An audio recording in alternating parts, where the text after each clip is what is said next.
Many terrifying animals live deep beyond the waves, like this vampire squid living 3,000 feet below the surface in almost complete darkness. This animal has a cloak, like a vampire's. That's why it's called the vampire squid. Deep down at the bottom, it can't use ink to defend itself.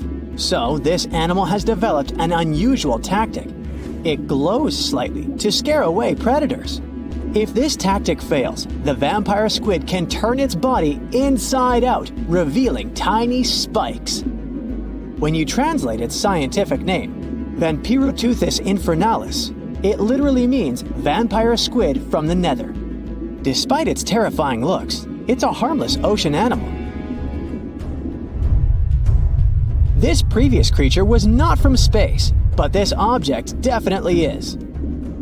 Before Elon Musk found a way to reuse rockets, NASA would simply drop old ones after launching astronauts into space, most of the time in the ocean or deserts.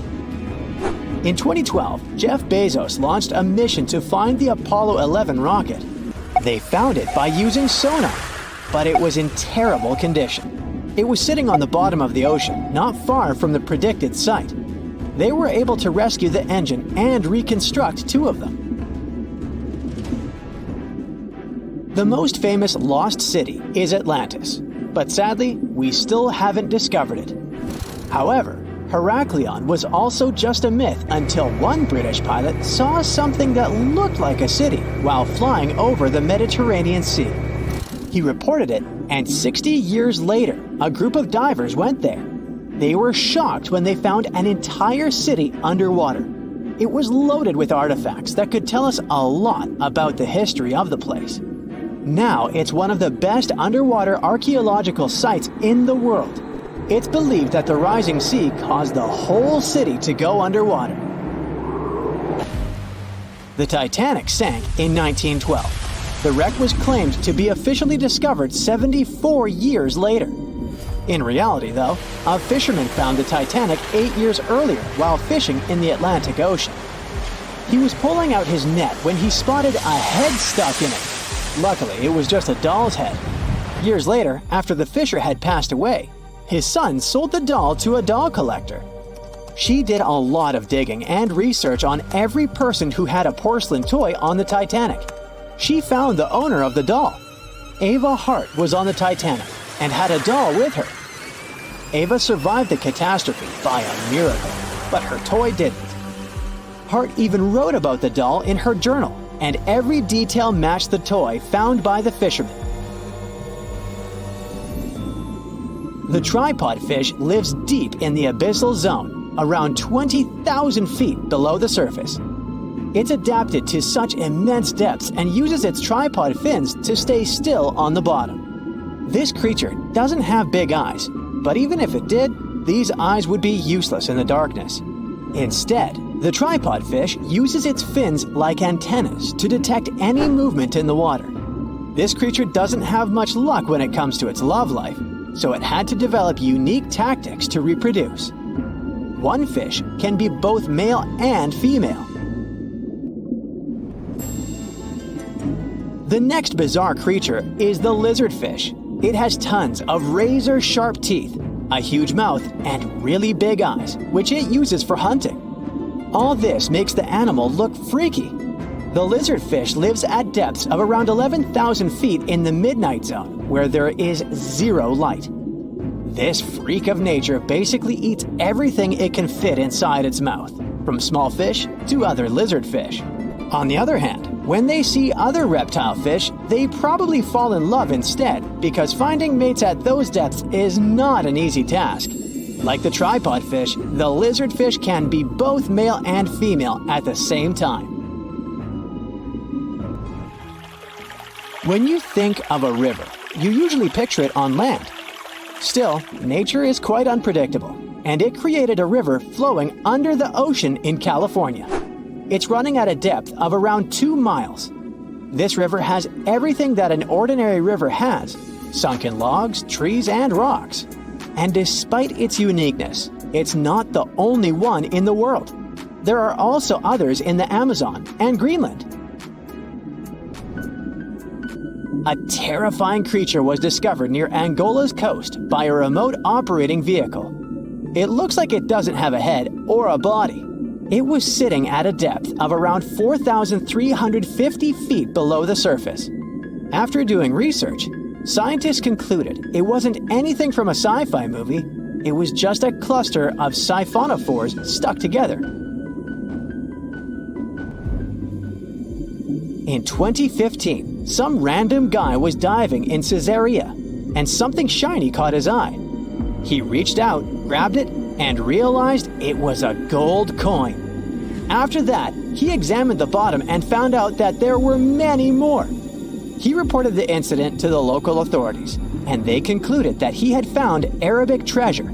The coins were made of solid 24-karat gold and were a few thousand years old, but due to the perfect salinity and temperature, they looked brand new. The coins belonged to a ship carrying cargo. It was caught up in a storm and unfortunately sank.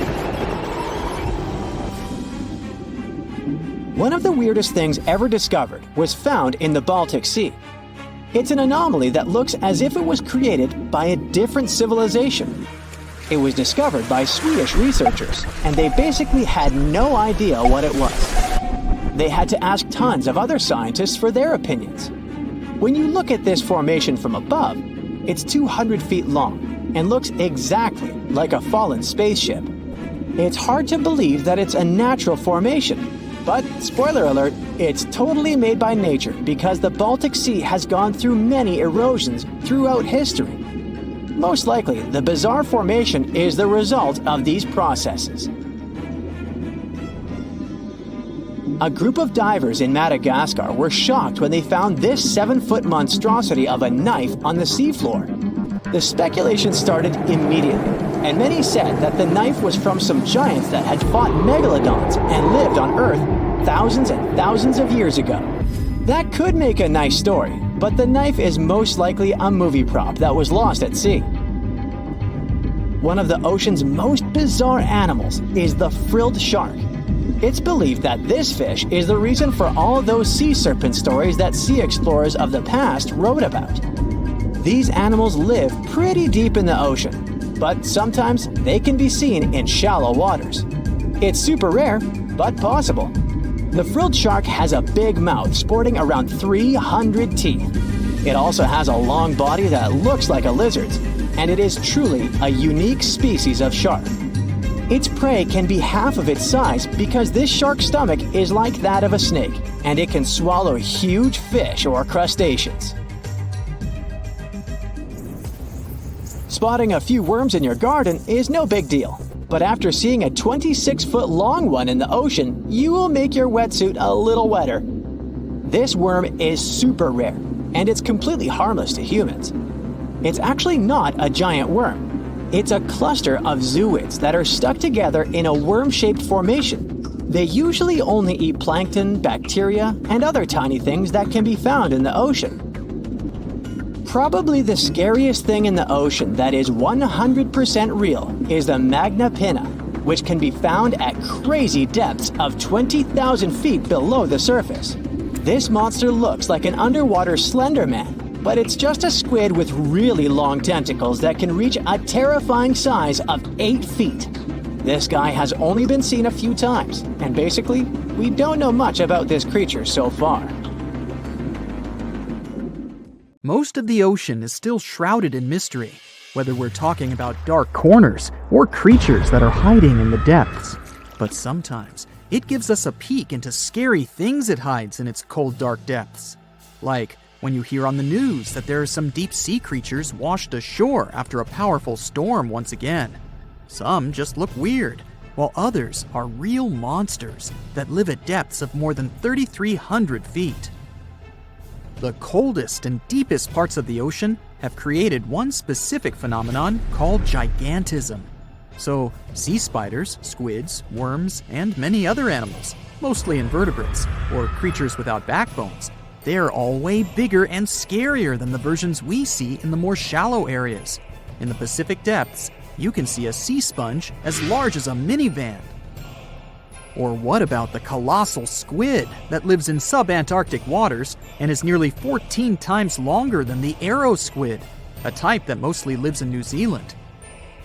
Researchers found many of these underwater monsters in the abyssal zone of the ocean. Back in 2021, the researchers showed images of the giant phantom jelly. It was at a depth of 3,200 feet. Its tentacles were 33 feet long. Wow, I wouldn't like to face that one on the beach. It probably eats only small fish and plankton, but it can swim to depths of more than 21,900 feet. And down there, this giant jelly doesn't have enough food. How does it survive then? Scientists haven't figured it out yet. And there are even more questions related to the giant squid, the biggest one ever found. This monster is 43 feet long, with a weight of nearly a ton.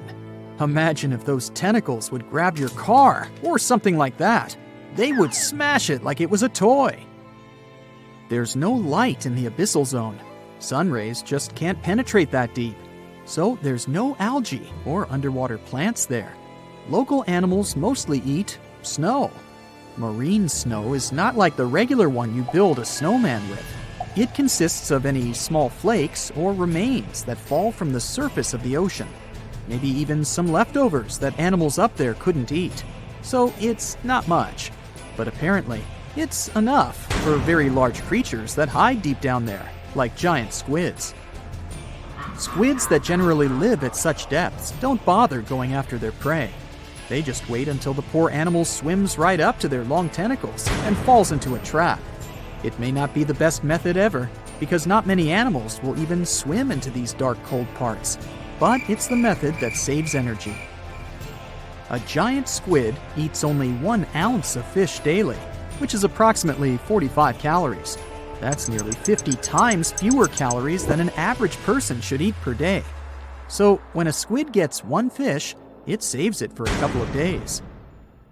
I hope giant squids won't get the idea to go to the surface and look for food when there's not enough of it in the abyssal zone. And I hope even more that giant Greenland sharks won't get that same idea. You can find them at depths of up to 7,200 feet. They're twice as slow as we usually walk. They swim at a speed of 1.12 feet per second.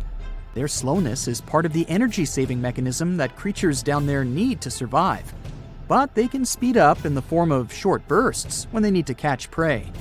But they kinda change their diet from predator to scavenger, considering their environment. There will be more leftovers falling from the surface than animals to go after. Greenland sharks grow just 0.4 inches per year, and they're mostly 20 feet long, which means they live for a very long time, sometimes up to 400 years. They also have a slow metabolism, and that's one of the main factors for their long life, too. Greenland sharks like to spend their time in cold waters. They're adapted to that, since their tissues have specific chemical compounds that prevent the forming of ice crystals all over their body. That means they have some sort of natural antifreeze. So what makes them so big? Scientists are still not sure, but some theories try to explain it. There's this thing called Kleiber's rule that says bigger animals tend to be more efficient. Just take a small fish and compare it to a whale with a mass hundreds of times bigger. The whale has a greater metabolism. It conserves energy more efficiently and loses less of it to the surroundings through heat. Moving on, bigger animals can ingest bigger prey. They're more likely to go through tough issues in their environment or defend themselves from predators going after them. Also, the body gets bigger when temperatures are lower. The Greenland shark is a perfect example. So are giant sea spiders. Sea spiders are generally common, and you find some very small ones at 0.04 inches. But in deeper parts of the Antarctic, they become 3-foot-long giants. They grow so big because the cold water has more oxygen. That way, more of it diffuses into the animal's body, and that allows it to grow bigger. Yeah, both as a creature and a nightmare. And how about this giant tube worm? Researchers found it accidentally while they were exploring the mysteries of the Pacific Ocean floor. They stumbled upon unusual hydrothermal vents. Volcanic heat is a thing that gets them going. As water seeps down through faults or cracks in the rock, these vents change their direction. When the water gets out of the vent, it's rich in different minerals and chemicals. Most animals wouldn't survive being around this toxic soup of chemicals, but not these tube worms. They came as a true surprise, because not only are they not bothered by these toxic vents and the almost boiling temperature of the water, but they developed entire ecosystems there. They're unique because they don't need sunlight to survive. Instead, small bacteria are their main source of energy. That bacteria gets their energy directly from these toxic chemicals. So it's not photosynthesis, but a process called chemosynthesis. And these tube worms don't have mouths. These bacteria live inside them. Strange story, huh? Plus, these scary worms reach up to 8 feet. Giant isopods are no better either. They lurk at the depths of the ocean of 1,640 feet or more below, far away from the sunlight, looking like some monstrous wood lice. They spend most of their time on the seabed, hoping to find some food falling from higher levels of the ocean. Check out their small hooked claws at the ends of their legs. Isopods use them to remain more stable while moving around the ocean floor. Since there's no light, they have long antennae that help them feel their way around. These sensory antennas are about half the length of their body. Giant isopods have pretty big eyes compared to their body size, too. They can grow over 12 inches from head to tail. And these fellas are really patient. Remember how we said animals down there rarely get food? Sometimes they need to wait for years to get a proper meal. That's why their metabolism is amazingly slow. 5 years later. They can go for 5 years without eating anything. Imagine that. I get hungry just talking about this. In 2006, a biologist did research to compare the differences between the shallows and the deep sea regions. He realized the deep sea mirrors the island rule.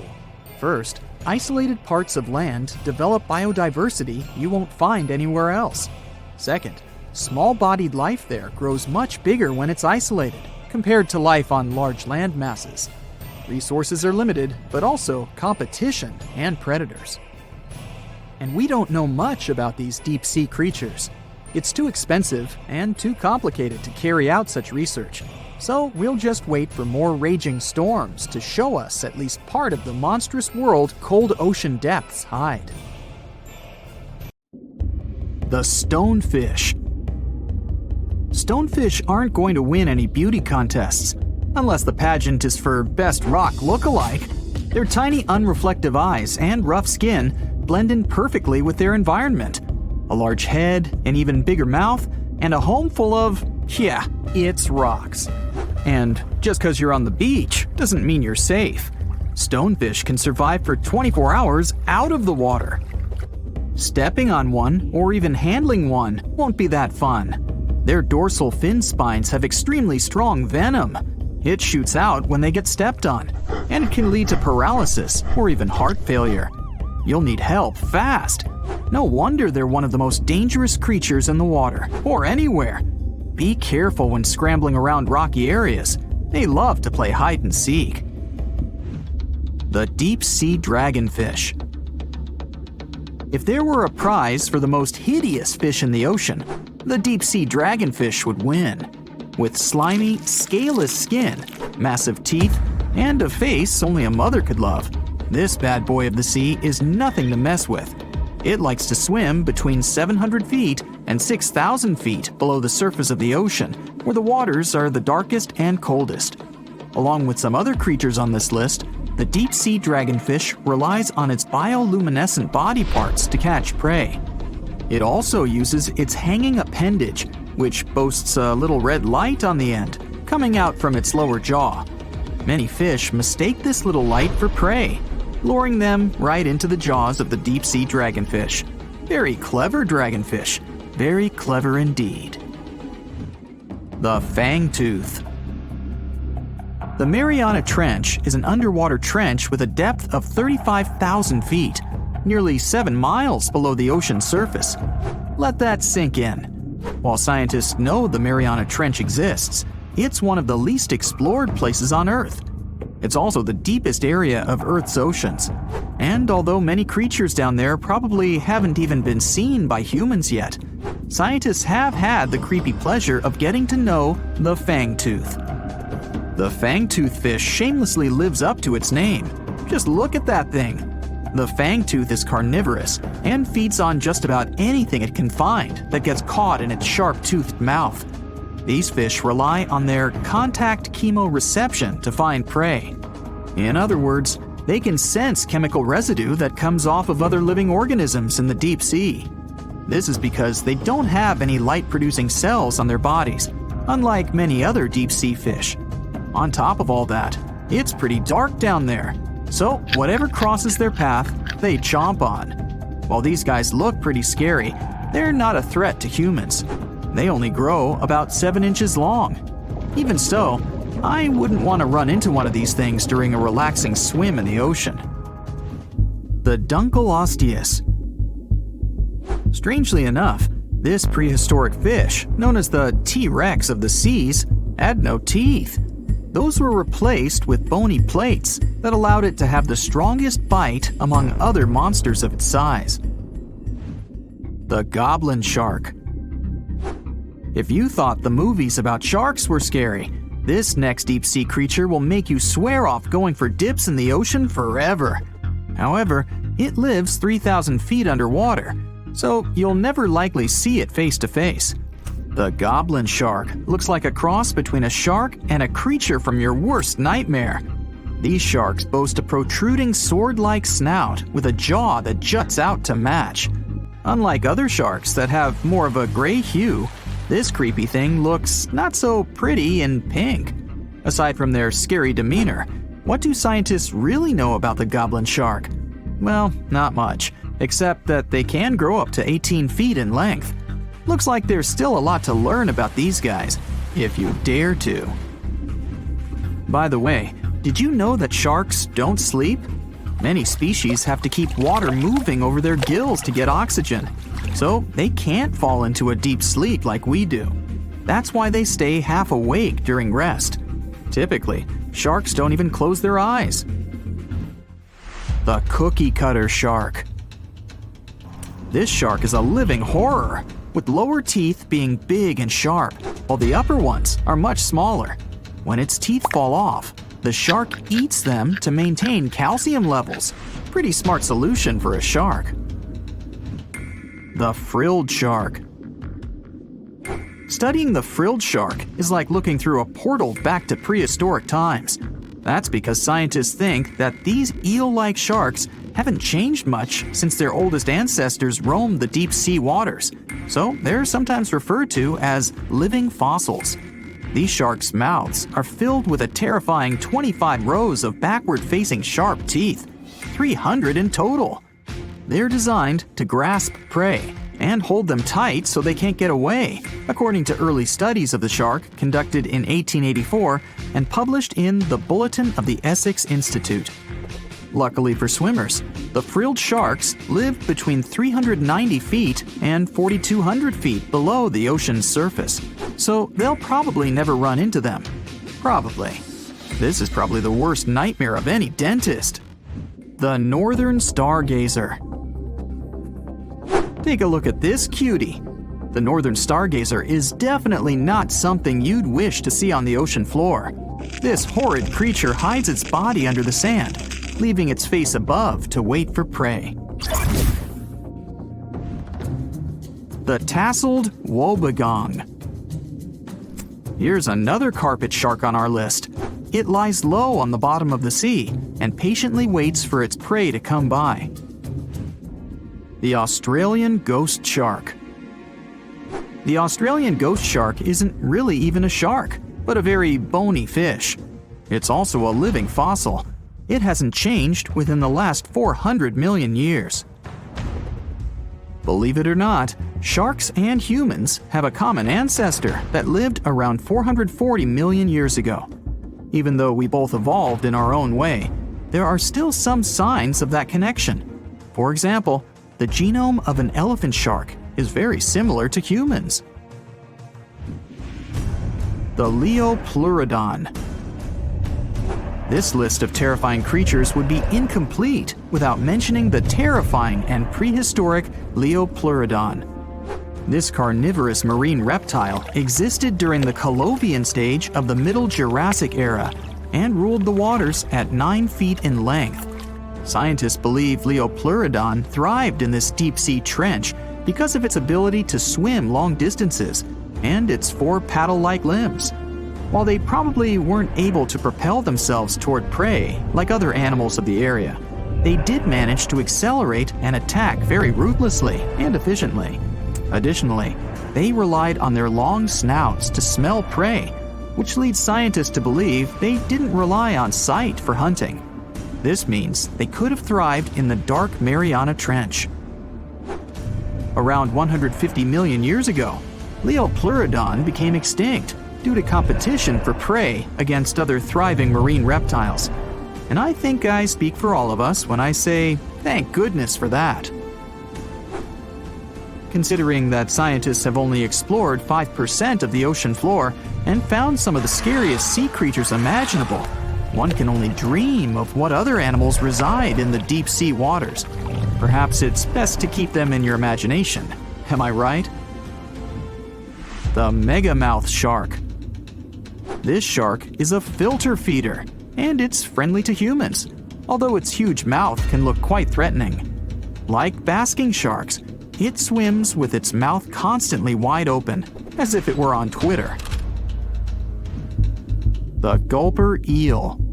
This deep-sea eel has an easily distended belly that allows it to swallow prey twice its size in a single monstrous bite. They have very unusual jaw shapes and can reach about 2 to 3 feet in length. Do you see that large log near the ocean floor? Maybe it's part of an old ship. Treasure, gold, diamonds, I'm rich! Well, as you get closer, you notice something. It's swimming! It's not a shark or a dolphin, it's a saltwater crocodile! Now don't panic. If you bump into one of these reptiles in the sea, it's unlikely it'll think of you as food. Crocodiles have a special valve in their throat that stops them from drowning underwater, but that doesn't mean they can't bite. Usually, they're heading to a nearby island, and the quickest way there is to body surf. They can't really take the ferry, you know. Watching one from a distance should be okay. Just don't swim to shore right away. They love to ambush their lunch in shallow water.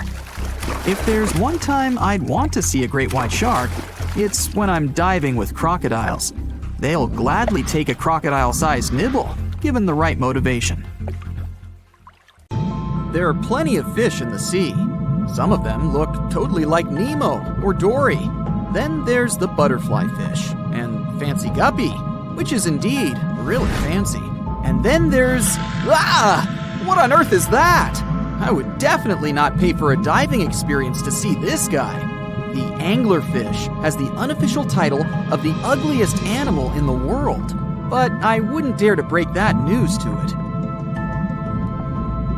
There are more than 200 species of anglerfish currently swimming somewhere in the gloomy depths of the Atlantic and Antarctic Oceans, up to a mile below the surface.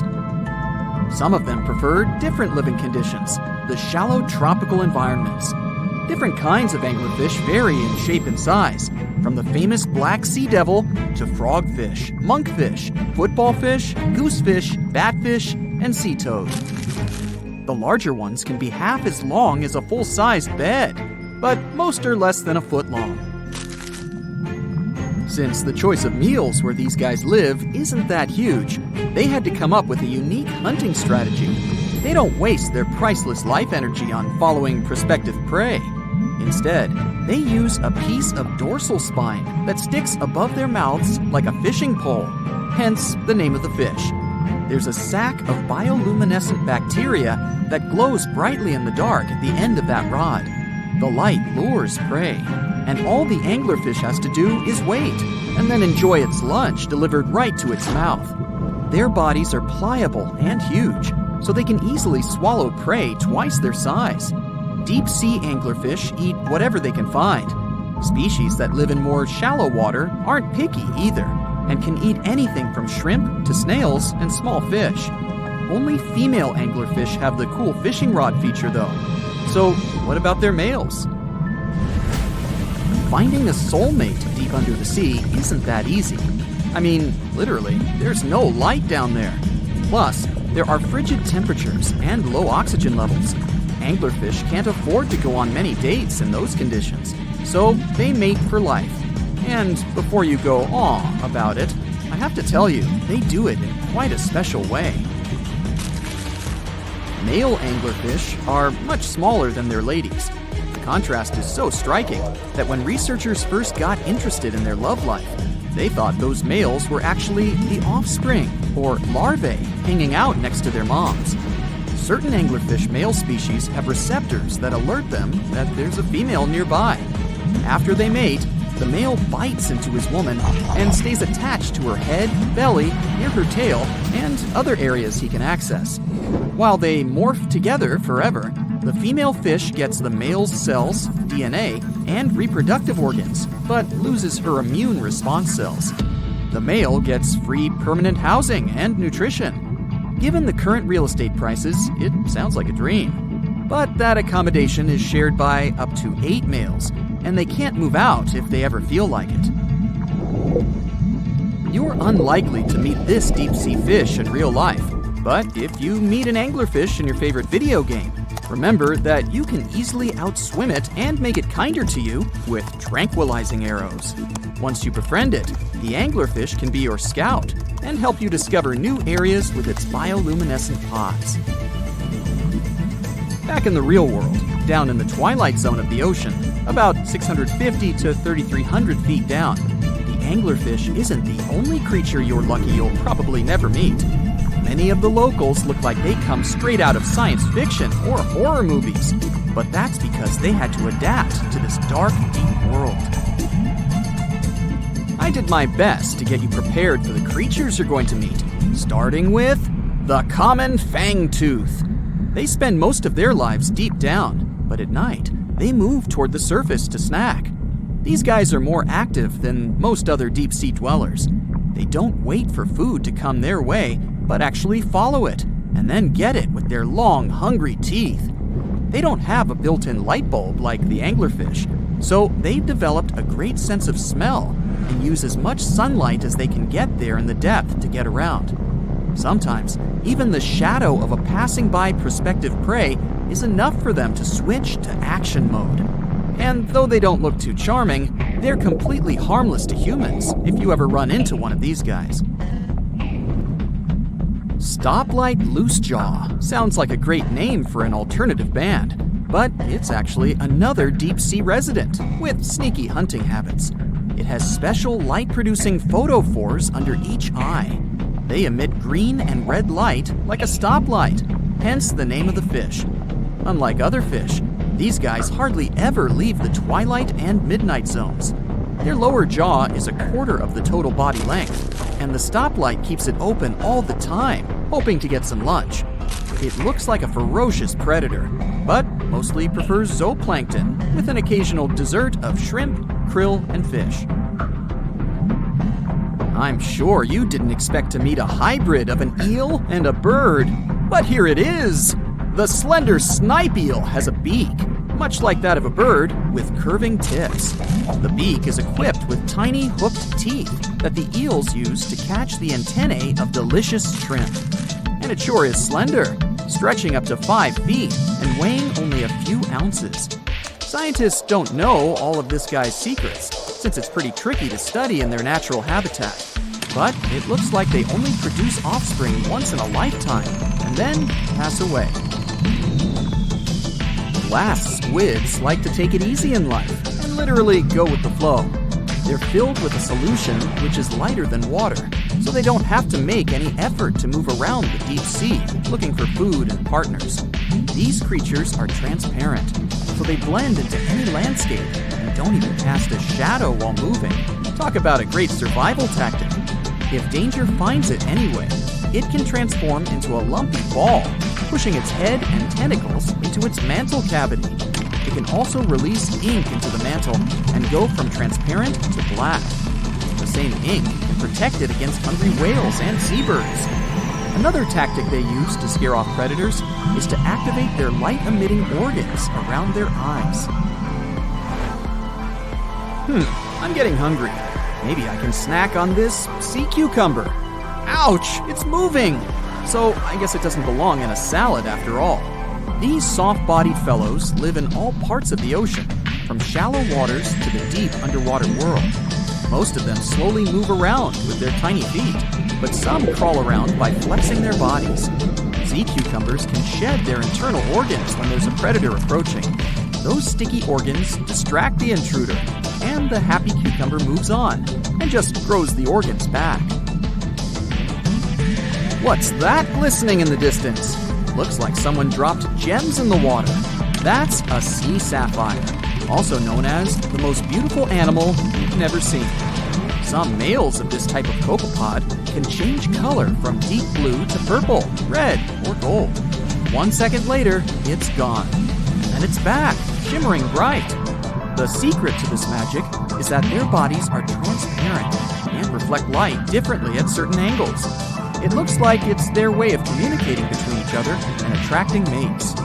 Female sea sapphires don't have the same superpower, but their eyes are bigger compared to males, probably to spot them from a distance. Males roam wild and free, and their ladies stay in the crystal palaces of strange barrel-shaped jellies called salps. It was the largest fish our Earth had ever seen, and its bite was strong enough to crush a car. The largest of its teeth found was the length of a remote control. It consumed about 2,500 pounds of food a day. That's like 3,300 cans of tuna for you. The earliest Megalodon fossils are from about 20 million years ago, but you won't see its skeleton, and that's because the mighty Meg had no bones. A skeleton made from bones gives most animals their body shape and strength. Sharks, though, come from the same subclass as rays, skates, and sawfish and have cartilage instead of bones. Cartilage is a tissue that is softer and more flexible than bones, but it's still tough enough to shape the body and protect the internal organs. Some areas are more flexible, since cartilage is weaker, and some, like the shark's head, are much tougher thanks to calcified cartilage. Their snouts, though, are made of really soft and flexible cartilage to work like a bumper in case of a collision with some dangers. Who knows if they'd be able to do all this with a heavy skeleton? Plus, cartilage makes their jaws more flexible, and they can open their mouths much wider than they would with a jaw made of bone. Our hero, Meg, was no exception, and it had the strongest bite of all living creatures, which was also made possible by a skeleton made of cartilage. Sharks take full advantage of their cartilage. It helps them swim and turn fast while hunting. One drawback of this type of skeleton is that it was really tricky for scientists to establish the shape and size of Meg. Normally, they would do it using fossilized bone skeletons or their parts. With Meg, they had to guess based on the teeth they found and comparisons with living relatives.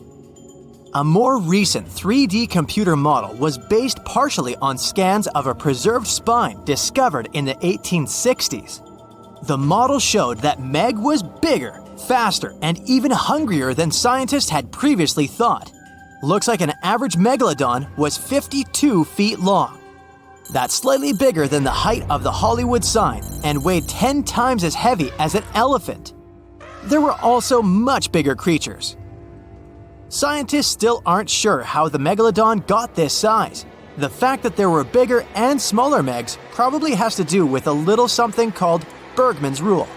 It says that the temperature of the surrounding environment affects the animal's body size because they either need to conserve or shed heat. The Megalodons that reached cooler waters probably needed more body weight to make sure they survived in low temperatures. Those living in warmer waters had to be smaller to avoid burning up. If the researchers were correct in their calculations, it also means that Meg reached a cruising speed of over 3 miles per hour, which is much faster than other sharks. The still-living great white shark can cover a distance of nearly 7,000 miles without stopping, which is 9/10 as long as the diameter of Earth. It looks like the Megalodon could have gone much further. Megalodons managed to survive on our planet for nearly 70 times longer than humans have. They were roaming the oceans for around 20 million years, and you could see them pretty much anywhere except near the poles. Scientists discovered the most northern fossils off the coast of Denmark and the most southern in New Zealand. The reason why there were no megalodon teeth found in Antarctica is most likely that these adapted to only warm tropical and subtropical waters. The younger ones like to keep to the shores, while full-grown adults preferred coastal areas, but they could easily move into the open ocean as well. When our planet went through a period of global cooling and drying, and the seas began to freeze around 3.6 million years ago, there was less and less room for Meg to thrive. Much of their prey, like smaller whales, seals, and sea turtles, disappeared or relocated to waters that were too cold for our hero. And at the same time, the number of its natural competitors, like smaller predatory sharks, like the great white shark, and whales increased. This shifting food chain dynamics could have been even more dangerous for the Meg than the cold ocean water. You're used to seeing them on the big screen as heartless monsters, but these huge sharks were actually loving and caring family guys. Scientists discovered several megalodon nursery areas in Florida, Maryland, Panama, and off the coast of Spain. It looks like they gave birth to their young in shallow water environments. Then, little Megs would stay there with adults protecting and raising them until they were ready to fight off predators. The mighty Meg had 276 teeth in 5 rows in its mouth. Similar to other sharks, it was fast in replacing its worn-out or lost teeth. With 4 or 5 rows of teeth in its mouth, it basically acted like a conveyor belt, able to grow back damaged or missing teeth. This means that an adult megalodon probably would have grown several thousand teeth throughout its lifetime. Although the great white shark is often mentioned as Meg's closest relative, they'd hardly be distant cousins. The ancestors of today's great white existed at the same time as the Meg, but they weren't best friends and even rivaled each other. The great white shark wouldn't win in a head-to-head fight with a Meg, but it was a better hunter using its smaller size and agility to snap up the giant's prey quickly. This only left the bigger fish and whales for the Meg, but its food supplies began to run out as the whales swam to the cooler new seas. Rather than a great white, the megalodon is more like a modern bull shark. It had a short snout, a flat lower jaw, and huge pectoral fins to support its massive weight and size. We also speak of Meg as an extinct giant, but can we be 100% sure it isn't hiding somewhere as we speak? After all, we've only explored 5% of our oceans altogether. The Mariana Trench is the deepest oceanic trench on Earth, and you could dip the whole of Mount Everest in its deepest part, and over a mile of it would still be above the surface. If a megalodon or two needed a place to hide, that would be the perfect spot. It wouldn't be the coziest place to live, though, with its cold water and total darkness.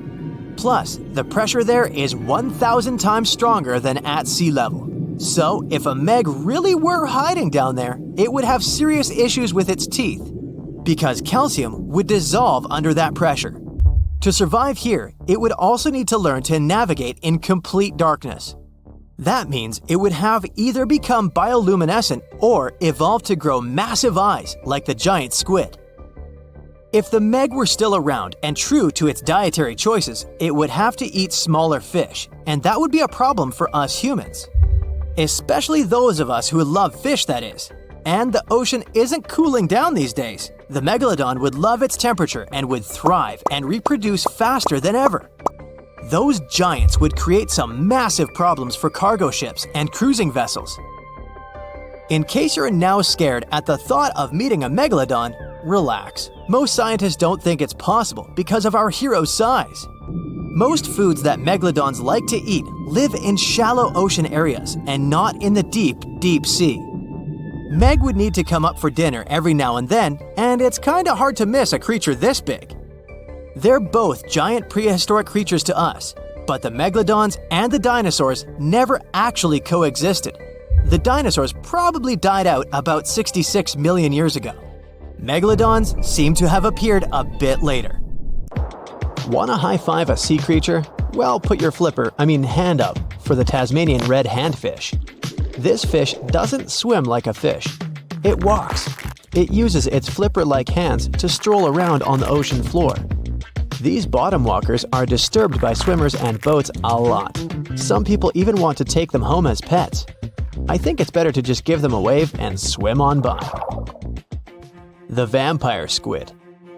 Its species name is Vampiroteuthis infernalis, which translates to vampire squid from hell. Oh yes, this vampire squid means to terrify everyone with its name, its dark red color, its spikes at the bottom, and the scary fact that it can basically turn itself inside out. The vampire squid loves putting on a good show, but it's as harmless as a kitten is to humans. It's as if Dracula scared the pants off you, but he didn't have blood-sucking fangs. The vampire squid feeds on food particles from plants and animal matter floating near the ocean's surface. Since they're not predators, they need good defensive strategies, and their vampiric look is designed to ward off large creatures who want to eat them. Turning themselves inside out is a defensive mechanism since the spiky areas in the inner skin are more intimidating. They also shoot out a substance that does not have color, but is packed with bioluminescent particles to distract predators. The vaquita. Going out on a boat off the coast of Mexico sounds like the perfect vacation. The sun, the blue water, the most endangered sea creature. Wait, what? The vaquita isn't dangerous, but don't expect it to stick around to say hello or sign any autographs. It's incredibly shy. This little cow, that's what it means in Spanish, is one tiny sea mammal. With those black markings around its eyes, it looks more like a sea panda to me. Seeing one should make you feel very special. They're on the brink of extinction, mostly because they got caught by accident in fishing nets. It's estimated that there's only 10 left in the wild. The blue dragon. This little creature looks like something out of a kid's fantasy movie. It's called the blue glaucus, casually referred to as the blue dragon or blue angel. It can be found in many places, the Atlantic, Pacific, and Indian Oceans. It's kind of a mollusk and it only grows to be about an inch long. What you think is the back is actually the mollusk's bright underbelly. It regularly floats on its back so that its blue colors help it camouflage with the water's waves. The blue dragon isn't just pretty, it's also smart. It usually feasts on Portuguese man-o'-wars, also known as Physalia physalis.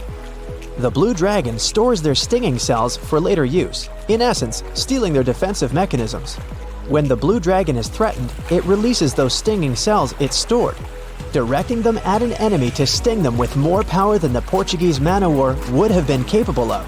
As they can store a huge amount of stinging cells, they can be a threat to humans. So, if you find one, don't pick it up. It's best to admire it from a distance. The barrel-eye fish. If you ever wanted to have Superman's X-ray vision, looking at the barrel-eye fish will make you feel like you gained that superpower at some point in your life without even realizing it. The barrel eye has a transparent head, so you can see how their eyes and brain look inside. This magnificent creature lives in the deep sea. This is the lowest level of the ocean, where strange creatures roam in near-freezing temperatures and constant darkness. They're exposed to water's pressure that's almost 1,000 times that of the surface. If the idea of the deep sea sends a shiver down your spine, stay tuned to learn about another of its creatures later on. The barrel-eye fish can be found in the Atlantic, Pacific, and Indian Oceans. You might be wondering, why oh why would a fish have a see-through head? And that would be a fair question. Since the species was discovered in 1939, it was believed that the fish's eyes were set to see straight ahead and couldn't move. So it was assumed that they had tunnel vision. Scientists Bruce Robinson and Kim Reisenbichler from the Monterey Bay Aquarium Research Institute recently discovered that the fish can move its eyes vertically to see through the top of its translucent head, thus noticing if there are predators or prey nearby. The transparent head also allows more light to enter so they can detect prey better. It's believed that the barrel-eye fish eats jellyfish and small fish species. If you dive in the ocean at night, you might be lucky enough to see how orange ball corallomorph blooms in the dark. But make sure to be quick because as soon as you turn on your flashlight to take a good look, it will retract its tubes back into itself. The Megalodon. The whale shark isn't the biggest shark known to humans. If the entire shark species were a kingdom, the prehistoric Megalodon would be the ruler of the sea. Megalodon roamed the ocean a long time ago, about 15.9 to 2.6 million years back between the early Miocene and late Pliocene eras. While they've long been extinct, people are still amazed to learn about these gigantic sea beasts. Megalodon could reach anywhere between 45 feet to 60 feet in length with jaws more than 6 feet wide. A fossil of a tooth that once belonged to a megalodon measured at 7 inches. Needless to say, I'm pretty stoked that these guys have long been extinct. But there's still some adventurers out there hoping to meet this monster one day. The Dumbo Octopus. This adorable creature, or creepy creature, or however you want to see it, is officially called Grimpoteuthis. More casually, it's referred to as the Dumbo octopus, named after the Disney character.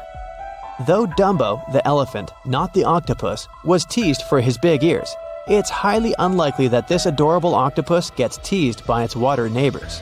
They are the deepest living octopuses, living in the deep sea, and you know how scary that place is. They're only about 8 inches tall and spend their days hovering just above the seafloor eating snails, worms, and other food they find in the current or near ocean vents. There are nearly 17 species of Dumbo octopus, and they all have differences in height, color, and body parts. If you can't get enough strange animals, you'll be glad to learn that the deep sea has barely been explored by humans. So keep an eye out. There are bound to be more fascinating animals discovered in the deep in the future. The sea angel. These creatures might look and sound pretty cute, but their diet is far from sunshine and lollipops.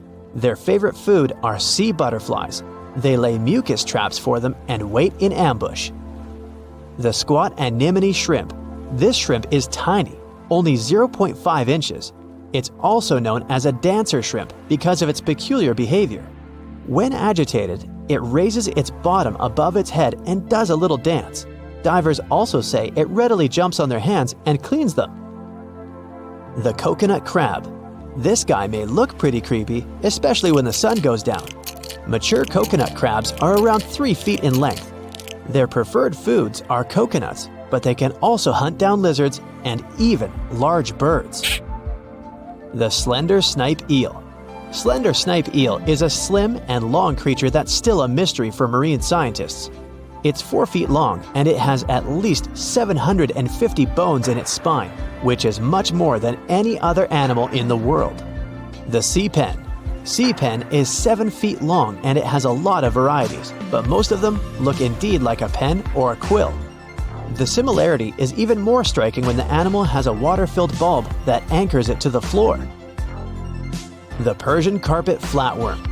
This creature looks indeed like a carpet, despite being very small by comparison. It's only 4 inches long, able to become both male and female. It doesn't really mate with other flatworms. Rather, it fights them for the right to bear posterity. The flamingo-tongued sea snails. Tourists love these extraordinary snails for their pretty colors, thinking it's a shell, but in fact, the shell is quite dull and hidden underneath colorful soft tissues. They eat softer, toxic parts of corals and store their toxins to protect themselves. The Bermuda Triangle is one of the most heavily traveled shipping routes in the world. Some skeptics believe that this fact solves the Bermuda Triangle mystery. Statistically, the busier the area, the higher the frequency of accidents and disappearances. While this makes sense, it's not the frequency of disappearances that's responsible for the mystery of the Bermuda Triangle. It's the lack of explanation or wreckage found. On his very first voyage to the New World in 1492, Christopher Columbus sailed through the Bermuda Triangle. Columbus reported that one night, when he was on the deck of the ship, he noticed a giant light appear in the distance, unlike anything he'd ever seen before. Columbus looked at his compass for direction, and it gave off erratic readings. You might have noticed that the Bermuda Triangle doesn't appear on any world map. This is because official institutions refuse to acknowledge that the area actually exists. No one exactly knows how many ships and planes have disappeared in the Bermuda Triangle. The rough estimate is 50 ships and 20 planes. Most of the time, the disappearances had no explanation and no wreckage has ever been left behind. When the TBF Avenger planes went missing, A massive search operation was conducted. Boats and planes searched the Bermuda Triangle for any signs of the aircraft. One of the boats searching was a PBM-5 Mariner airboat. The airboat took flight at 7:27 p.m. and called in a routine radio message 3 minutes later. Then, it was never heard from again. No trace was ever found of the rescue airboat or the 5 Avenger aircraft. A huge investigation was launched into the disappearance of all these vehicles, but nothing was ever discovered. The Bermuda Triangle is home to some pretty intense and unexpected weather. Storms build up quickly and unexpectedly, then disappear soon after. If you blink, you might miss it. This could explain why few distress signals are issued. Pilots and sailors never saw the weather coming. A popular theory suggests that rogue waves are responsible for the many disappearances. Rogue waves are called extreme storm waves by scientists. They occur when different weather patterns take place at the same time and cause large, unexpected waves that reach up to 100 feet tall. Witnesses say that the waves look like giant walls of water. These waves could explain why ships go down fast and without leaving any trace. Just off the coast of Japan, you'll find the Bermuda Triangle of the Pacific Ocean. They call it the Devil's Triangle. Between 1950 and 1954, 9 ships disappeared in this area without leaving a trace. The ship Chemosynthesis 5 was sent to investigate these unexplained disappearances when it also vanished. After this incident, the Japanese authorities labeled the area as a danger zone, and sailors were encouraged to avoid it. Some people blame all disasters on the extraterrestrial paranormal activity. Others suppose it's all about raging natural phenomena. Some scientists believe the cause of anomalies is the environmental changes. Also, there's a really high concentration of methane hydrates on the bottom of the ocean in the Pacific Bermuda area. This gas tends to set off, and when it happens, bubbles start forming on the surface of the water. These gas eruptions can interrupt the ability to float and can easily sink a ship. Because of this chemical reaction, there won't be even a trace left.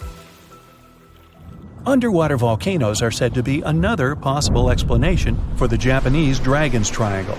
In fact, they can take down even small islands. Luckily, nobody lives there. It's a pretty common thing in this area that some of them disappear underwater and others appear out of the blue because of seismic activity. You'll never find the Dragon's Triangle on any official map of the world, so nobody's quite sure about how large it is in reality. In July 2015, 2 teenagers disappeared after setting sail off the coast of Florida. There's some mystery about what the 2 teens were really getting up to. They told their parents that they were just going to fish, but they told their friends that they were crossing to the Bahamas. Shortly after they left, a line of thunderstorms moved towards the area, and the boys were never heard from again. A massive search was conducted, but sadly, nothing was found. 1 year later, the pair's boat was found off the coast of Bermuda with a broken iPhone and some personal effects left inside. One of the most popular and bizarre theories trying to solve the Bermuda Triangle mystery comes from Charles Berlitz. He insists that the area is home to the lost city of Atlantis.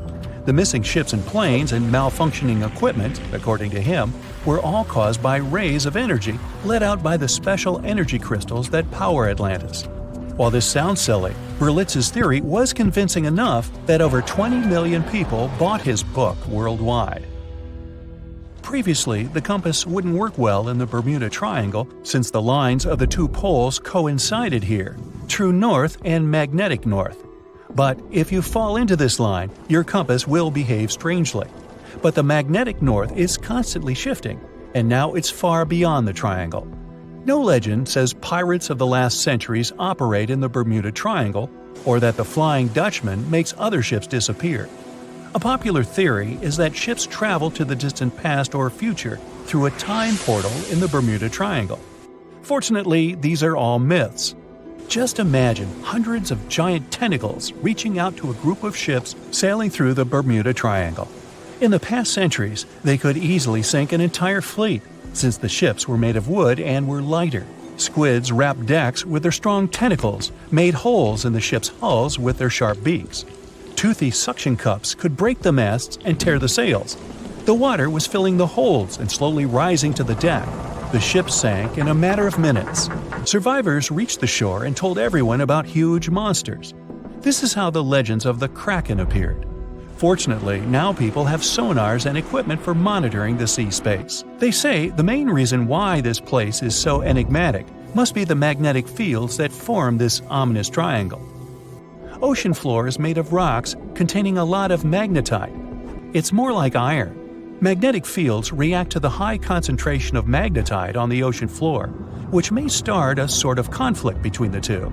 It can often lead to various weather anomalies and, as a result, navigation issues. And naturally, any changes in the ocean floor or the Earth's magnetic fields influence the Bermuda Triangle a lot. Magnetic fields tend to shift their position, so do tectonic plates and even the continents, even though we never notice it. The skies are usually very clear there, but back in 1883, some people witnessed abnormal things in the area. Some claim to have seen large blocks of ice falling from the skies, and the crew even managed to save one as hard proof. Seems like the Bermuda Triangle has an alternate not only on Earth, but even in space. Spacecraft usually don't disappear into thin air though, like there's no air. This anomalous area is really large and stretches right above the South Atlantic. It occupies the area from Chile to Zimbabwe, and sits right at the point where Van Allen radiation belts are the closest to the surface of our planet. The Earth has two such belts, which come in handy trapping the particles that shoot in from the Sun. They do a great job protecting the Earth from radiation. The magnetic field there is lower, so it allows the Earth's radiation belt to come closer to the surface. Whenever a satellite passes by, it will be exposed to radiation, which might lead to serious damage. So no satellite can take pictures of it. The South Atlantic anomaly is part of the Earth where natural radiation just flows out of control. Still, there is little evidence that all these triangles are really dangerous. Many believe the Bermuda Triangle itself has been proven time and again to be nothing but a work of fiction. In fact, some shipwrecks, such as the Ellen Austin, gained popularity in the middle of the 20th century, while nobody even thought of drawing a triangle in the Bermuda area before that. The mystery was popularized by science fiction writers and became a common myth, while no serious research proved it any more dangerous than other parts of the world's ocean. So, the crew of the Ellen Austin back in 1881 weren't even aware of the Bermuda Triangle back then, let alone afraid of it. What do you think?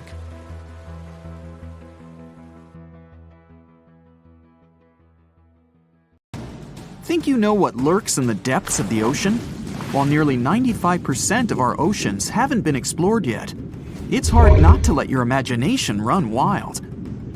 But thanks to brave explorers, deep-sea cameras, and awesome archaeologists, we do know about some pretty incredible sea creatures living in our waters today, and millions of years ago. From the 9-foot spider crab to the 60-foot prehistoric Megalodon, these sea dwellers come in all shapes and sizes. But let's focus on sea creatures famous for their huge size. Can you guess which living species of whale is the largest? Well, it's not the orca, but that's a good guess. The orca is a toothed whale that can grow to anywhere from 23 feet to 32 feet, which is slightly smaller than a school bus. How about the narwhal? Nope, they're not the biggest either. These unicorns of the sea live mainly in Arctic waters and only grow 13 feet to 20 feet in length, and that's including their 9-foot tusk. Tired of guessing? Okay, I give in. The largest whale that still exists today is the blue whale. At a jaw-dropping 82 feet to 105 feet, the blue whale is not only the biggest whale we know of, but is currently the largest animal to have ever lived on Earth. Seriously. These animals are bigger than a T-Rex, and even the prehistoric Megalodon. If you were to put a blue whale next to a school bus, it would look like it could swallow it. Think about that. According to National Geographic, a blue whale's tongue can weigh the same as an elephant. And their hearts can weigh as much as a car. That doesn't even sound possible. It's no wonder these giants need to eat about 4 tons of krill every day. While there aren't too many animals living today that can compete with the blue whale's epic proportions, there is an entirely different species that is a good contender, and it's not quite what you would expect. It's a jellyfish. No, I'm not talking about the little jellyfish that wash up on the shore and ruin a perfectly good day at the beach. I'm referring to the lion's mane jellyfish, the biggest jellyfish around. This invertebrate can grow up to 120 feet long. They also come in different gorgeous colors like red, purple, or even shades of orange. As if their length wasn't impressive, the lion's mane jellyfish boast a whopping 8 sets of 70 to 150 tentacles. That means they can have up to 1,200 in total. And here's the giant oceanic manta ray, the largest type of ray in the world. Their wingspan can be longer than a bus. These guys can reach 30 feet in length. They also have the biggest brain compared to body size among all fish. Unlike their stingray cousins, mantas don't have venomous tails. And while the lion's mane jellyfish and the blue whale are yet to be beaten for the longest sea creature, there is one marine creature that can grow even larger in length. The Portuguese Physalia physalis, tentacles and all, can reach a length of 165 feet long, and that's according to mentalfloss.com. While this thing may look a lot like a jellyfish, it's actually known as a siphonophore, and there are hundreds and sometimes thousands of them that are genetically identical. Their long tentacles help the organism catch prey, and its sting is fatal to most animals, even humans in some cases. What's even creepier is that if one of the tentacles comes off the organism for whatever reason, it can float around the water for days before decomposing. Even if it's detached, this tentacle can still sting you. But don't go running out of the ocean just yet. Your chances of being hurt by a Portuguese Physalia physalis sting are pretty slim. However, if you do get stung, the side effects aren't pretty, with welts, stomach cramps, an elevated heart rate, and an upset stomach. While you don't want to go anywhere near these long creatures, they sure are pretty to look at. Check out all those colors. The Shastasaurus is the biggest marine reptile that has ever existed. These predators lived during the late Triassic period, about 210 million years ago. These amazing giants could reach lengths of up to 69 feet and weighed more than 75 tons. This made the Shastasaurus as heavy as a blue whale. And if you could stand this creature up vertically, it'd be as tall as a 7-story building. Despite appearances, the Shastasaurus was actually pretty slim for its size. Its ribcage was only 6 feet across. You'd think that this big guy was chowing down on other dinosaurs, but that's not the case at all. This reptile survived on a diet that consisted of small fish and cephalopods, like octopuses and squids. The Albertonectes is a bright representative of the plesiosaur family, meaning that this marine reptile had a small head on an incredibly long neck and large flipper-like limbs that helped it move through the water. These creatures occupied the seas around North America 76 to 70 million years ago. The length of this sea monster could reach 38 feet, with its neck taking up 23 feet of that length. Its neck was a true record breaker. It had a whopping 76 bones in it. No other animal known to humankind has had so many vertebrae in its neck. Scientists aren't sure why they needed such a lengthy neck. They might have used it to collect shellfish off the seabed, or perhaps it helped them capture their main prey, fish and squids. This aquatic reptile also had gastroliths in its stomachs. Some of them were as big as 5.5 inches in diameter. The Tylosaurus belonged to the Mosasaur family. It dominated the shallow seas of North America about 85 to 80 million years ago. This was an enormous predator, with the biggest representatives reaching 45 feet in length. It had a narrow hydrodynamic body with a blunt, powerful head that the animal used to ram and stun its prey. Its body was equipped with agile flippers and a long tail decorated with a maneuverable fin. The Tylosaurus was a carnivore, and its diet included not only fish, turtles, and small sharks, but also other mosasaurs, plesiosaurs, and flightless birds. Meet Ophthalmosaurus, This prehistoric reptile thrived during the late Jurassic period and lived in oceans all over the world. Ophthalmosaurus weighed somewhere around 6,000 pounds and grew to approximately 16 feet long, according to newdinosaurs.com. That's about the same length as the beluga whale that exists today. It's too bad these guys went extinct before we had a chance to see them ourselves, as their cartoonish wide eyes and dolphin-like features are pretty darn cute. Of course, the Ophthalmosaurus evolved over time to become ophthalmologists, or eye doctors that we know today. No, that's just a lie. Just testing you.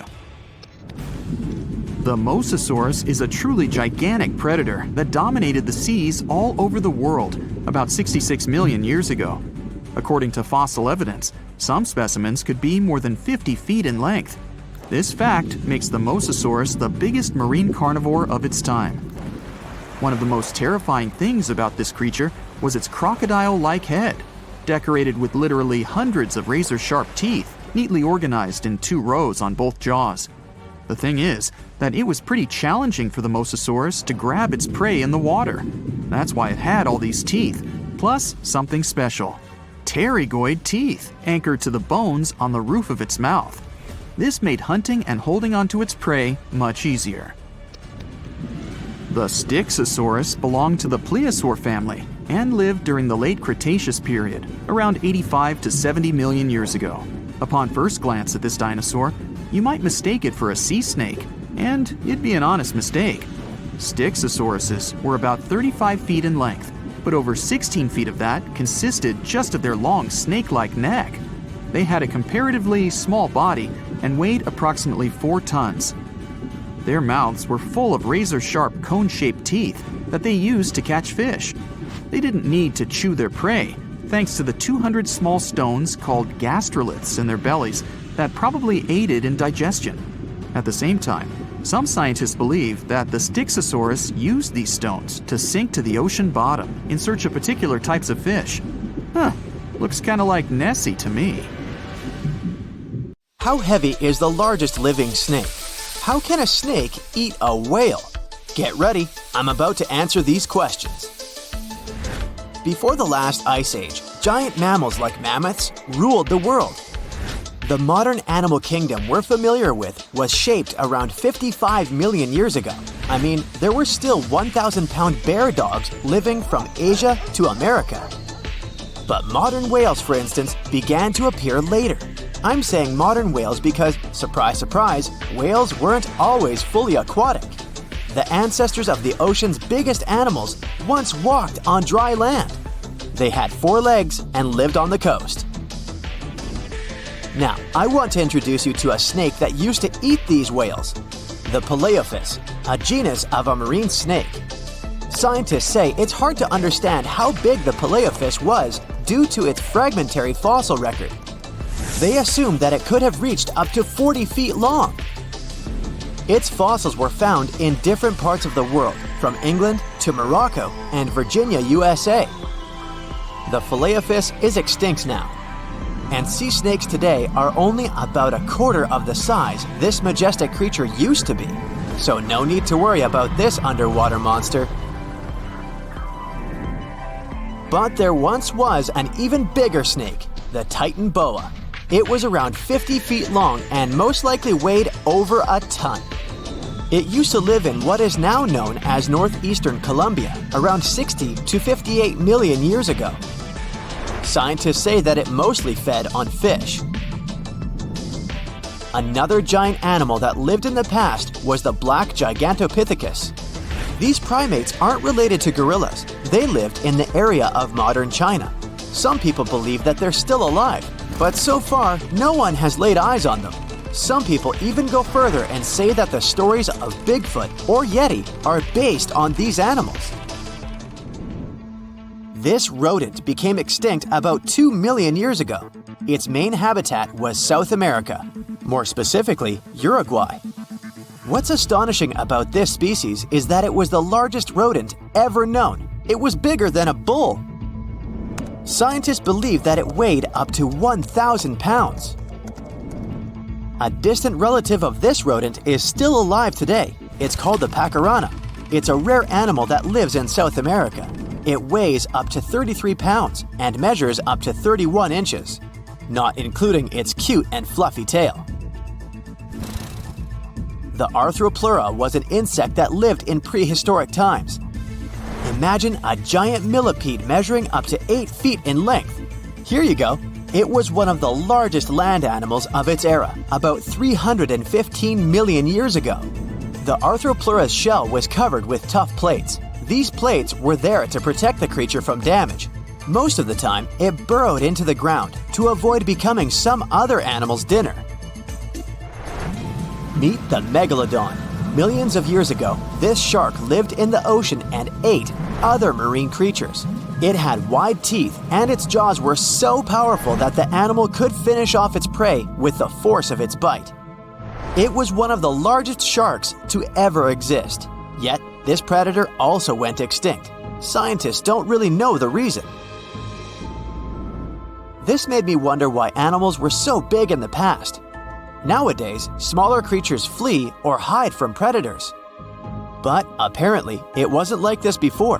Many centuries ago, animals didn't just run or hide, they fought back. Research suggests that this behavior may have been the most important motivation for prey to grow bigger. A study compared the skulls of ancient animals to those of their modern peers. The skulls of predatory animals have become shorter and narrower, while the skulls of the animals they hunted have become longer and broader. This means that predators learned to become experts in hunting, while prey worked on developing their defense skills. You see, a larger body size was a great advantage because it made it harder for predators to take down the animals they hunted. The bottom line, self-defense made prehistoric animals larger. The second reason why ancient animals were larger is related to their bones. They had hollow bones, which are lighter than solid bones.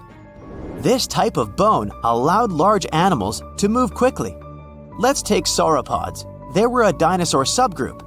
Sauropods had giraffe-like long necks and snake-like long tails. Compared to their body size, their head was really tiny. But since their bones were quite light, they could move around without having to carry additional weight. The eating habits of these animals were also related to their body size. When experts examined the fossils of one extinct mammal species, they found out that these animals had a diet that was high in nutrients and low in fiber. And this mammal was the largest land animal of its period. In other words, following this diet, mammals could grow to be very large. There was plenty of food out there, so they didn't have to worry about finding it. Fun fact, these animals also took chewing out of the picture. They could swallow their food in large pieces instead of taking small bites. Environmental conditions also played an important role in the evolution of larger animals in prehistoric times. Those animals tended to live in warm, moist climates that provided them with a lot of food. They didn't have to compete for food sources. Researchers believe that because of these conditions, natural selection worked in a certain way. I mean, body size was more important than such traits as agility and speed. Oh, and did you know that large animals tend to produce more carbon dioxide? And ultimately, a bigger volume of carbon dioxide increases the amount of vegetation in the animal's habitat. As for the abundance of oxygen in the atmosphere at that time, it could be another vital element for some animals' growth. A good but scary example of an animal that benefited from the high levels of oxygen can be the cockroach of the Paleozoic era. At that time, cockroaches were the size of modern house cats. Now this one would give me the chills if I ever faced it. Ugh. What about today? Well, there are over 3,000 species of snakes on Earth. The smallest snake in the world is the Barbados thread snake. It's only around 4 inches long when fully grown, and the largest one? It's the reticulated python. This snake reaches around 20 feet in length. The longest python was discovered in 1912. It measured 32 feet long. As for the largest and heaviest reticulated python, it was named Medusa. Medusa was approximately 25 feet long and weighed 350 pounds. These reptiles lived in Southeast Asia in rainforests, woodlands, and grasslands. Don't be confused though, the reticulated python isn't the heaviest snake in the world. This title belongs to the green anaconda. It weighs approximately 500 pounds. Green anacondas are found in South America and Trinidad in damp, humid areas. I have a bonus for you. Here is a flying snake. You can find these snakes in Southeast Asia. They don't fly like birds, of course, but they do use the power of flight. They can go as high as 300 feet. They leap from tree branches into the air. Once they take off, it's all about aerodynamics. Their main technique is flaring their ribs and pulling in their abdomens. While airborne, they undulate from one side to another and slightly up and down. This motion helps snakes to turn and glide. Why bother with all this if they can just crawl in an old-school way? Scientists aren't sure, but they believe it might be related to escaping from predators. This way, they move from one tree to another without having to get down to the ground. Every now and then, people discover fossils of animals that lived millions of years ago. These ancient discoveries continue to capture our imagination. Which of these animals would you like to see alive? The deeper you go, the creepier they get. You're about to travel to the darkest ocean depths and check whether this claim is true. Are the creatures living there as scary as people think? You go 120 feet down underwater. Pay close attention to the bottom under your flippers. Oh my, what's that terrifying face half hidden in the sand? That's the northern stargazer. You can meet this fish in the eastern United States. It buries itself in the sand until unsuspecting prey gets near. Then, the nightmarish creature electrically shocks the poor animal and dines on it. You are moving deeper to 240 feet under the surface. That's where you spot a colorful, puffy creature, no more than 1 foot long. It's the sarcastic fringehead. At first, the fish seems to be harmless. Only unless it's provoked. When this animal is agitated, it opens its huge mouth to fend off predators. This defense tactic is a sight to behold, both surprising and frightening. Luckily, the fish is no threat to people whatsoever. The creature you see next can comfortably live in shallow waters, but you meet it at a depth of 900 feet. You don't even need to wonder why the animal's called the Game of Thrones brittle star. Unlike starfish that slowly crawl across the seabed, this creature moves fast. It wriggles its long, flexible arms to get from point A to point B. Its body is protected by a hard calcium carbonate shell. Also called snake stars, these creatures are tiny and easily fit in nooks, cracks, and small crevices in rocks. At a much greater depth of 2,000 feet, you come across the giant squid. For a long time, it was thought to be a creature from legends rather than a real animal. The giant squid was first caught on camera in 2001, and it's exactly as big as its name implies. The creature's eyeballs are the size of soccer balls, and the squid itself can weigh up to 600 pounds. Almost 3,000 feet below the surface, you get spooked by another creepy-looking animal. It's somewhat red and rather small, no longer than 1 foot long. As you approach the creature, it looks rather docile, or maybe just indifferent. The vampire squid, that's the animal's name, looks like an umbrella with tentacles. It doesn't even produce ink, so you leave it alone. Soon after that, at a depth of 3,200 feet, you meet the cookie cutter shark. This creature is a parasite. It attaches itself to big fishes, dolphins, whales, and sometimes even people. Then, using its neatly arranged serrated teeth, it gouges out cookie-sized pieces of meat. This nasty glowing animal doesn't grow larger than 20 inches and lives in the ocean twilight zone. At a depth of 3,300 feet, the light becomes a rare and valuable thing. The animals living that far away from the surface have to evolve unusual features to survive. That's how the barrel-eye fish ended up with a transparent head and 2 super-sensitive barrel-shaped eyes. Right now, pretty much like always, they're pointed upward. allowing the fish to see potential prey and you. Almost 4,000 feet below the surface, you see something droopy and saggy. The blobfish doesn't have a skeleton or any muscle. Its jelly-like flesh lets the creature survive incredible water pressure. Despite its appearance, the blobfish is an ambush predator. It usually lies very still on the bottom, waiting for unsuspecting prey to swim by. You go a bit deeper and spot a creature that looks particularly ghastly. The goblin shark senses prey with its snout. The creature's terrifying jaws are attached to elastic ligaments. When some animal comes too close, the shark catapults its mouth forward to catch it. If your mouth could do the same, you would be able to eat things dangling 7 inches away from your face. Even deeper than that, at 5,000 feet, you notice another member of the shark family. The frilled shark looks like an overgrown eel, but its gills are lined with red fringe at the edges, hence the name. The creature's horrifying mouth has 25 rows of razor-sharp backward-facing teeth, 300 in total. The shark prefers to hover in the water, waiting for its prey to come closer. Then, it charges at it like a snake. Suddenly, you see something glow brightly like an electric bulb. But after coming closer, you recoil in horror. The creature looks like an upgraded eel equipped with oversized teeth. That's the deep-sea dragonfish that can live at a depth of 6,000 feet. Chemical processes going on inside the fish's body produce an eerie red glow.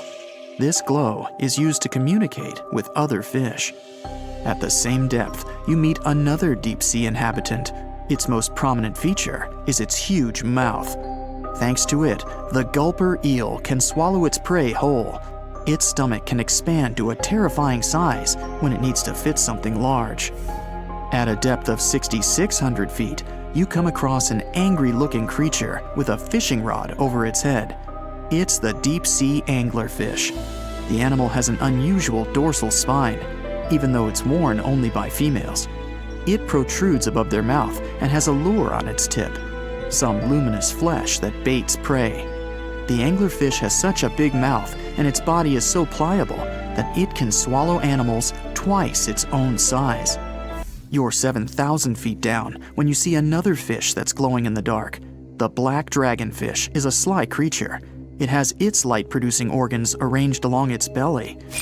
The spooky creature also has gleaming flashlights next to its eyes. They help the animal find prey and attract potential mates. At the same depth, you also spot an enormous pillbug. But unlike the critter you can find in your garden, this one is at least 20 inches long. That's the giant isopod, and it is, indeed, related to the roly-poly, as well as crabs and shrimps. These creatures may look somewhat scary, but they're harmless. They feast on other deep-sea animals only after those have passed away. At a depth of 13,000 feet, you notice the ocean floor has become a bit fluffy. That's because it's covered with zombie worms. These creatures rarely grow to be more than 2 inches long, and still, they can break down fairly large animals, so strong the acid they produce is. The worms' feathery appearance makes them look like plants, but the truth is, these creatures munch on rock-hard bones of the world's largest animals, such as whales. The grid-eye fish almost scares you out of your mind soon after that. This creature has a pair of large greenish oval plates on the top of its head and no eyes whatsoever. Experts believe that these bony membranes detect light coming from predators, saving the fish's life. You're now 3 miles down below the surface, and that's where you spot something bizarre on the bottom.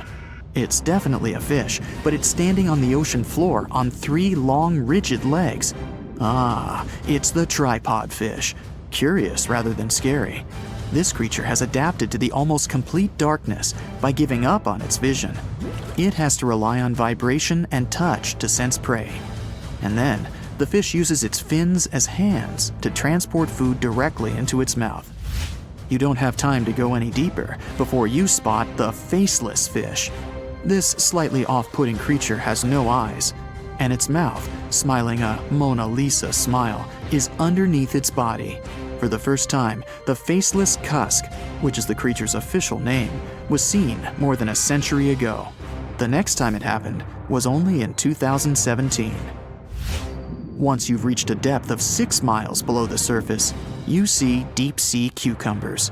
These bizarre creatures are much bigger than their shallow water relatives. They spend most of their time on the sea floor. But if they need to escape predators, they are able to swim away. Deep-sea cucumbers have bright purplish coloring, tiny feet, and tentacles that surround their mouths. Cute. The question is, why do these deep-sea creatures look so scary? Life is very different there, at the bottom. Tremendous water pressure, a lack of food, and constant darkness. You have to adapt to survive in such extreme conditions. You're going to Ilha de Queimada Grande, one of the most dangerous islands in the world. There, you find yourself among rainforests, huge rocks, and grasslands. The place is home to birds, locusts, and giant cockroaches. But there's one more animal, and because of it, the island got its notorious reputation. Snakes live there, and a lot of them. So many that the place is also known as Snake Island. Will you survive there? Located just 20 miles away from the coast of Brazil, the island has an area of 43 hectares, or over 100 acres. It probably got cut off from the mainland after the last ice age. The snakes were also separated from most other animal species. They didn't have competitors and had an unlimited source of food. In such a small area, there are up to 4,000 snakes. That's one snake for every 10 square feet. It would be a difficult feat not to come across a snake on this island. Not only is this snake, the golden lancehead, one of the most numerous on the island, but it's also a highly venomous pit viper species. And it's also one of the most venomous in all of Latin America. Its venom is so potent due to the isolation of the species, with only birds sharing the land with them. To catch these birds, the snake's venom needed to become extra strong. And indeed, since they got separated from their distant relatives, their venom has become up to 5 times more powerful. Most of the time, these snakes hide in the trees or amongst leaves on the ground. If you find yourself stranded here, you'll want to keep yourself a safe distance away. Snakes mainly use their sense of smell and rely on vibrations. If you get too close to one, either stand still or slowly walk away. If you make too many vibrations, this will make them feel threatened, causing them to strike. If you spot them a safe distance away, or if you're walking toward tall grass, stamp your feet a couple of times. This will notify snakes of your presence. They won't risk taking down prey larger than they are and will likely slither away. Carrying a stick is always a good idea, just in case you happen to come across a snake accidentally. This way, you'll have an extension of your arm that cannot be bitten. This simple thing might save your life. A stick with a V shape on the end will give you even more advantage. Even if a snake starts acting aggressively, holding it down will stop it in its tracks. But whatever happens, don't try to pick it up. Okay, but what if you get bitten? The chances are pretty high on this island, of course. First of all, don't try to get the venom out on your own. Make sure you call emergency services immediately. And once help is on the way, apply a wide bandage. A piece of clothing will do if you don't have anything else. Don't try to chase the snake trying to identify the species. Emergency services know how to figure out what venom it is. Now, just keep calm and wait for help. You might be wondering who you can call on this abandoned island. Well, since it's strictly prohibited to visit this place, there are signs advising to stay away all over the island, along with a number you can call if you run into trouble. Let's say you've successfully avoided getting bitten. The next thing to consider is what you can eat there. Snake Island was previously known as Ilha de Queimada Grande, where queimada is Portuguese for forest being lit up, or forest fire. The reason for that was the fact that the entire island was deliberately set on fire to make room for a banana plantation. Unfortunately, the banana business didn't turn out to be a success, probably because farmers got sick and tired of snakes. But some banana trees still thrive today, and they can provide you with some much-needed nutrients. You'll also want some protein in your diet throughout your stay. Luckily, along with the snakes trapped on the island, there are also cockroaches. These giant prehistoric-looking roaches come out at night to feed on plants. Get that barbecue started and enjoy the rare delicacy this island provides. A great way to survive on the island is to avoid it altogether. If by chance you happen to be sailing past, keep in mind that this place was once connected to the mainland. Rocks beneath the waves are very likely to damage the bottom of your boat if you get too close. Make sure you keep an appropriate distance when traveling past. Sure, this island is intriguing, but please remember that no matter how close you get to it, you won't be able to see snakes from the boat. You can only see these creatures if you get close enough, which you really shouldn't do. And it's not only reptiles that make this location dangerous. Pirates visit the island quite often. Not the sea shanty singing peg-legged arr pirates, but bio-pirates who come there to capture the very thing that makes it so dangerous. They come there for snakes, to catch them and sell them illegally. Since the island got cut off around 11,000 years ago, the golden lancehead has evolved within its own unique habitat. So, although there are many reptiles on this island, they're still an endangered species. Due to their limited numbers, their value is very high, reaching up to $30,000 on illegal markets, which gives biopirates the motivation to catch them. I can think of better ways to make a living. Anyway, let's say you've got all the resources necessary to survive in one of the most dangerous places on Earth. Do you think you would manage this feat? Perhaps you think it's impossible. You'd be surprised at how possible it can be, if you know what you're doing. It turns out many have visited this scary place before. Research teams often come there. They study the golden lancehead snake, its environment, and its food sources for conservation purposes. But scientists always make sure there's a doctor on the team. There's also a lighthouse on Snake Island. It had been operated by people until the 1920s. Then it became automated. One guess why. Brazilian authorities visit the lighthouse once a year to make sure it's still functional. Locals on the mainland know the reputation of the island, so the stories of people going missing are minimal. But one group of fishers once got too close to the island. As they were sailing along their normal route, they accidentally neared the shore. Their boat hit a rock under the waves and began filling with water. As the boat was quickly sinking, the men had only two options: to try to survive in the rough sea or swim to the shores of Snake Island. It was a hard choice to make. After all, they had heard the stories, and it wasn't just about snakes. Rumor had it that the island was cursed. Regardless of the stories, the fishers chose to take their chances with Snake Island. After making it to the shore, they tried to be careful. Their knowledge of the island could help them survive. Most importantly, they knew to avoid the rainforest at all costs. As the men got hungry, they carefully walked along the edge of the forest, warily collecting bananas. They were mostly sitting, waiting, and conserving their energy. They could only drink water when it rained. It was just enough to sustain them. They slept on the beach, unprotected from the elements and weather. And all the time, they were so close to the comfort of the lighthouse or caves.